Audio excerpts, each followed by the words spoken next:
Okay, check. 1, 2, 3. 1, 2, 3.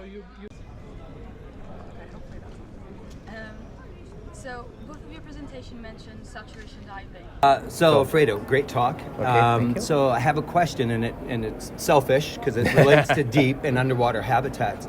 How would you see autonomous vehicles, AUVs, and such working with an underwater habitat? So let me say that if you have an underwater habitat, so I do not need to have, whenever I go to sea, even in developing technology, I don't need to go to sea with a surface ship supporting operations at 1,000 meters depth or 200 meters depth with a large equipment costing tens of thousands of dollars per day.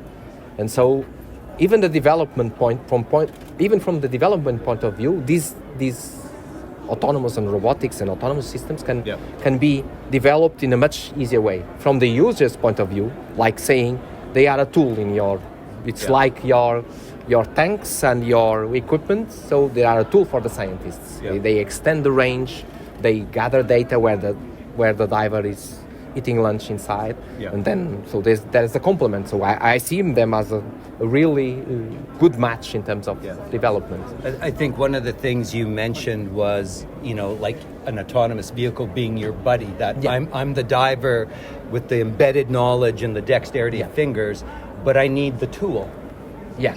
And I can have my buddy there and it be an AUV that's providing me lights. Maybe I have a display that I'm able to get a view from that camera, and that I can use hand movements that AI then recognizes the thing moves around to this side because I need it there. And I can have a system that uses precise sonar mapping, and it uses electromagnetic sensors to detect things below, buried underneath the sand. And I'm diving in, and I see the results that the sensors that the AUV or the ROV or the system is providing me. So it's also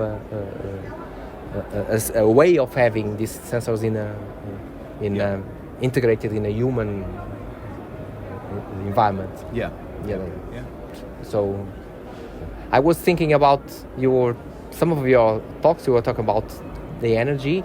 How do you think that in long term, or imagine that I want to have a sentinel or an environment where for extended periods of time, how do we change the energy? So you are planning to have systems that go down and recharge the equipment, or?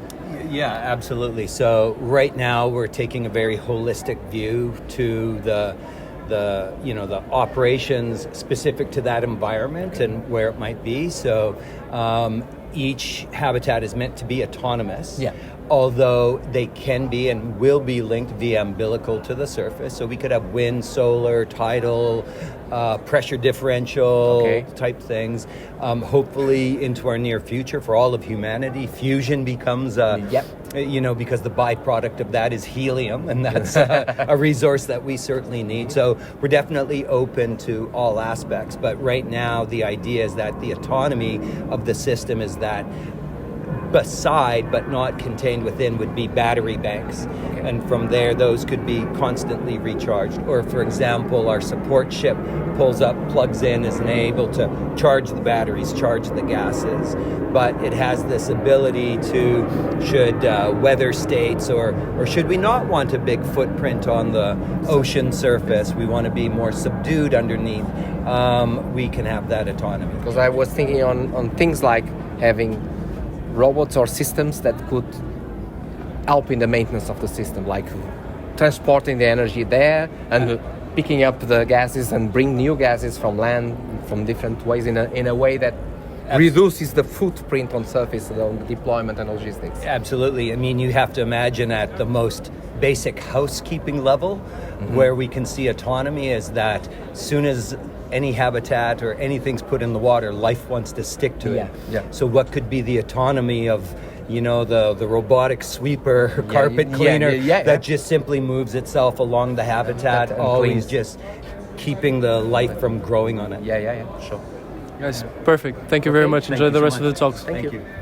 It was a pleasure. Thank you.